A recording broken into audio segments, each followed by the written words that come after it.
A judge in New York has upheld a law that's going to allow victims of gun violence to sue gun makers. Wow. This is overdue. Let me give you the backstory on this a little bit. A friend of mine, Perry Whites, we've been practicing law together a long time. He brought the first cases really up in New York. When his cases started taking off, that we were going after the manufacturer for making a Saturday night special killer that's made just to kill people, or we're making an attack rifle just to kill people. Well, he started suing them. Well, then the first thing that the industry does is come up with something called PLCAA. PLCAA is P-L-C-A-A, and it's called the Protection of Lawful Commerce Act, of Arms Act. So that's where we are now. That has to change, right? Oh, absolutely. And this is a great way to finally, maybe one of the only ways we have to cut down on some of the gun violence that we see here in the United States by making these manufacturers more accountable for what they're putting out there. This does nothing to restrict any Second Amendment rights or anything like that. It just says if you're going to be a company that puts out one of these dangerous things that is literally designed to kill, that is the purpose of a gun. That's the only purpose. It's not, you don't go hunting with an attack rifle. Right. I mean, so if you're doing this, just know you can be held liable when these things end up in the wrong hands. And it's a great step forward. Of course, we've got appeals coming up, so this may not stand on appeal. I think it can. I think it can pick up enough momentum at the legislative level to where PLCAA, this immunity, immunity for killing people is what it is. You can kill people. They actually argued the Commerce Clause, that if you let an attorney sue our business, it's going to interfere with commerce because people can't buy these guns. It's an absurd argument, but it was Congress that said, yeah, this is a good idea, and they came with PLCAA. And thousands of people have died because of their inactivity. So I think the push is to change that. Right, and a lot of it has to do not just, oh, you got a gun and you shot people.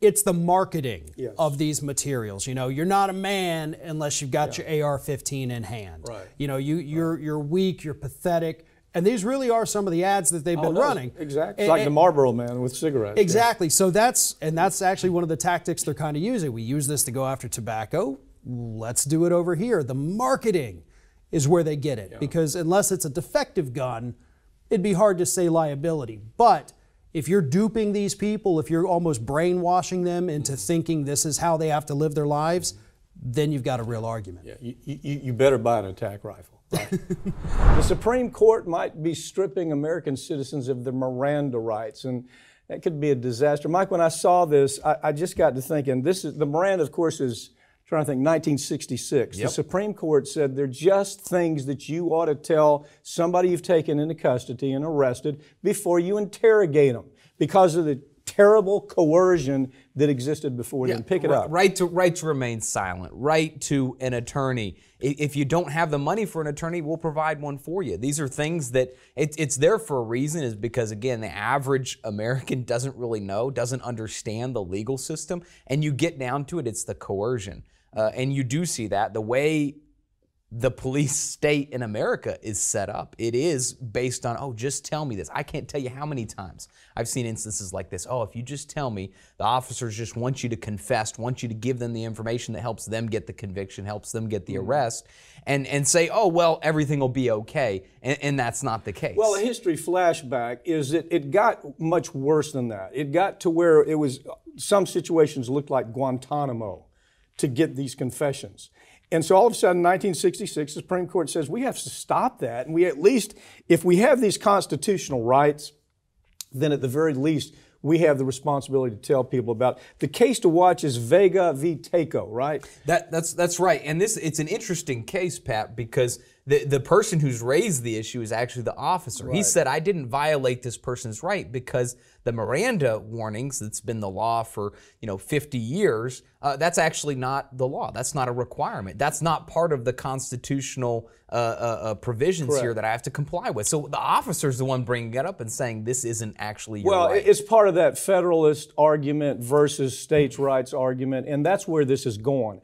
As this progresses, what we're going to find is that states get to build their own standards on what they think a Miranda should look like. They can decide what the policies are, how far we can take it. They're going to let law enforcement have a bigger hand in how an interrogation takes place, state by state, according to who the legislators are. And that's scary, Pap. And I see with this court, I think that there is a very real, it seems like the consensus is there's a good chance that at least the Miranda warning or the Miranda rights are going to be eaten away at, if not done away with altogether, exactly under that federalism.